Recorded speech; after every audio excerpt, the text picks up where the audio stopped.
dismantling the department as the majority of the Minneapolis City Council has pledged Back to do. in Columbus. Most people don't know what that would look like. On my way to pick my grandson up, I'm going back home and lay down. My legs hurt. I have had a long trip. I did a lot of work. I haven't did that much work in over 2 months, which is fine. I need it. I need to get back in the groove of working hard. Williams' stepdad, Rodney Williams, he's a forklift operator, is excited that elected It was officials nice are to see the talking about family. building a police force that he Of says course, is nobody's major changed. and protects him. Everybody's still the same, which I wasn't expecting anything different.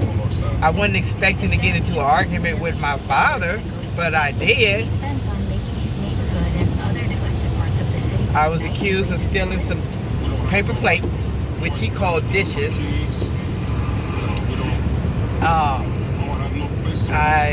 told me don't come in his house throwing nothing away. He asked me to help clean up. That's what I did. Police violence. That's what I call myself doing. His stepson, Devontae Williams, nods. Groceries into the car. Me, I'm scared if I was to go outside and We walked into a I feel like a cop might despicable house. Beautiful, but despicable. Overran with roaches. Big, small, babies, little, ugly, big, everything. He found that police use of force. Thank God there wasn't no rats to go along with it. Black men. That black men and boys are 2.5 times more I was likely up to be all killed night spraying. We bombed the house twice. A few police officers They still, they're everywhere. The refrigerator was full of dead roaches. The trash can full of maggots. I never seen so many dead roaches in a freezer and a refrigerator that is being used. Now, I threw all that old stuff out of the refrigerator. The stuff was old, freezer burned. Nobody's going to even eat it. And I messed around and threw away his cereal. And he had a fit. Oh, he had a fit. I mean, he started bamming his fist on the table. And I thought he was about to cry. And I said, Daddy, I am throwing out this old stuff. I said, I'm sorry for throwing your cereal out, but it was in that refrigerator full of dirty, dead roaches. And I told him, you and Mama have thrown away stuff of mine that I felt was precious. And he just looked surprised that I came back with that. Because he did. I ran away from home one time and I came back and they had threw away all my papers that I would write my feelings and stuff on, and they threw away all my papers. I was so hurt. And so that's Ron Harris, a resident of Minneapolis, who says he's done all the things he thought he needed to try to change. And stuff, and he had so much food. 3 freezers, 2 refrigerators full of food. I don't know, countless canned goods. Some of that stuff was old, rusty. I threw it all out. And he got mad. He called me a thief and a liar.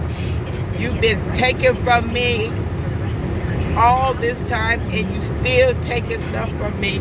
And yes, you is still a thief and a liar. And I sat there and I went to a sunken place. But I retrieved myself. I am resilient and I want to stay resilient. And then he gonna call me a liar. He gave me $100 to go buy some food and told me I didn't spend $100 on food. I'm lying.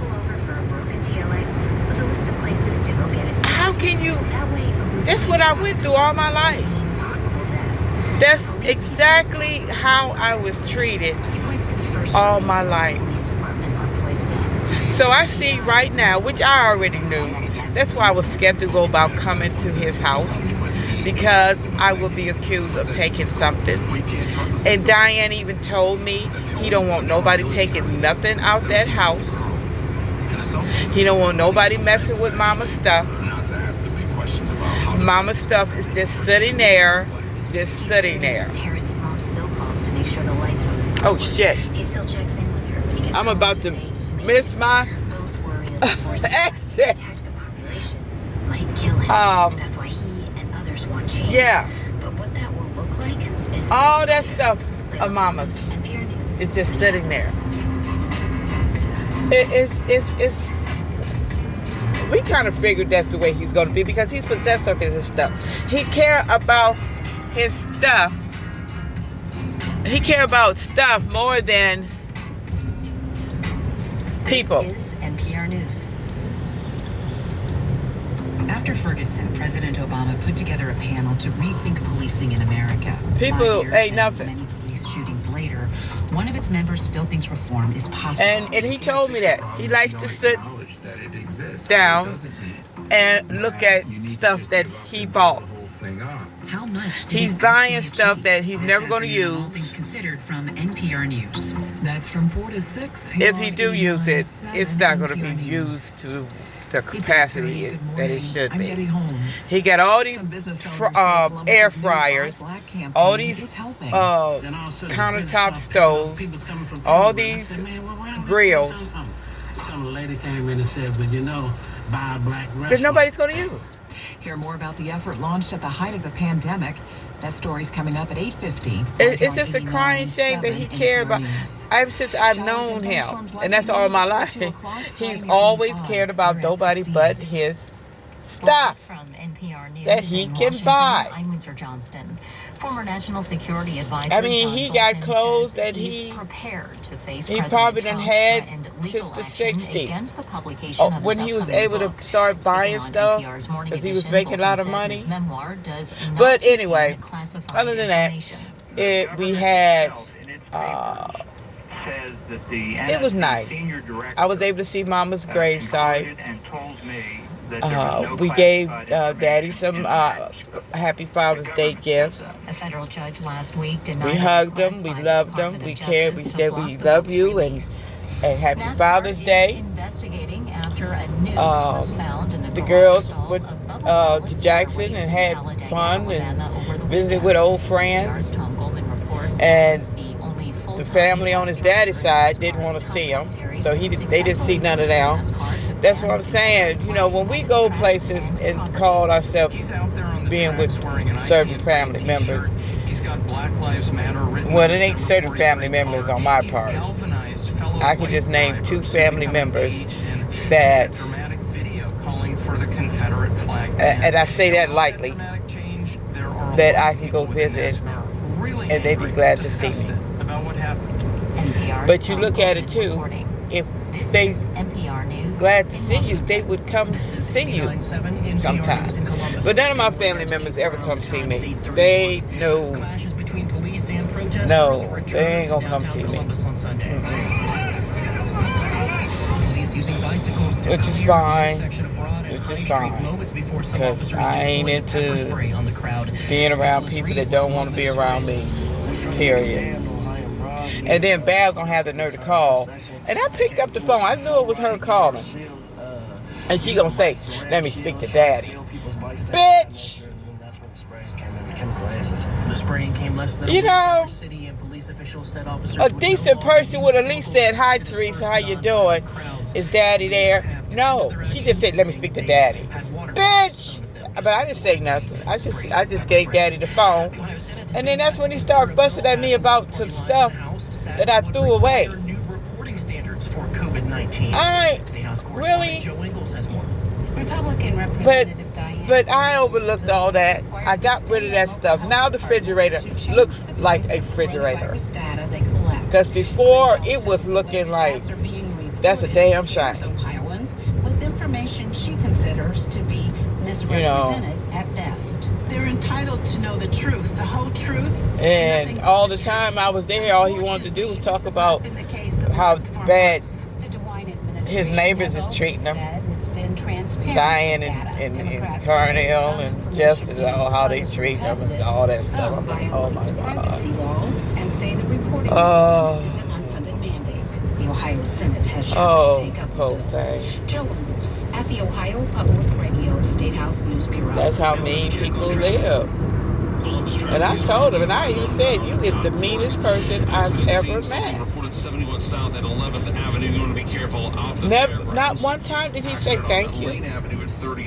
I appreciate what you did. I did not get a thank you. Never. I don't think they have ever said thank you to me.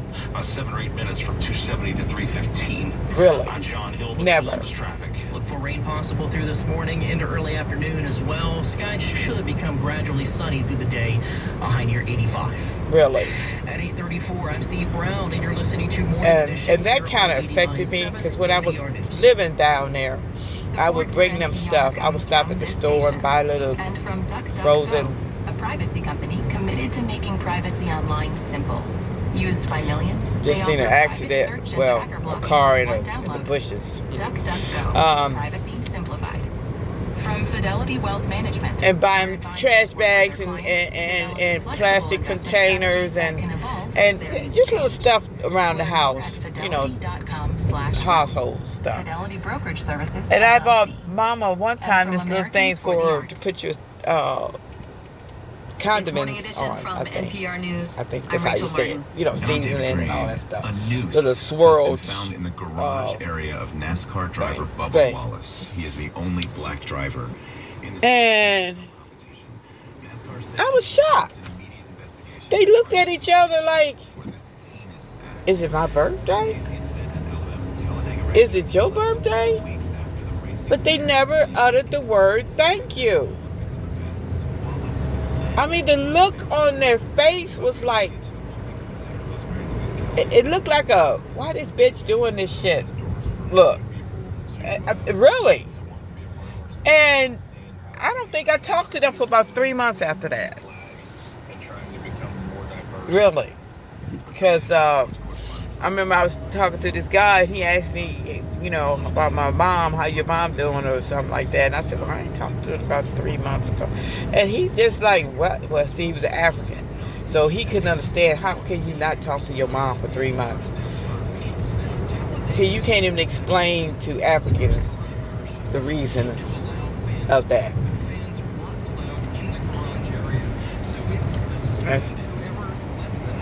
Oh, my phone about to die. Let me cut off. I will talk with y'all later.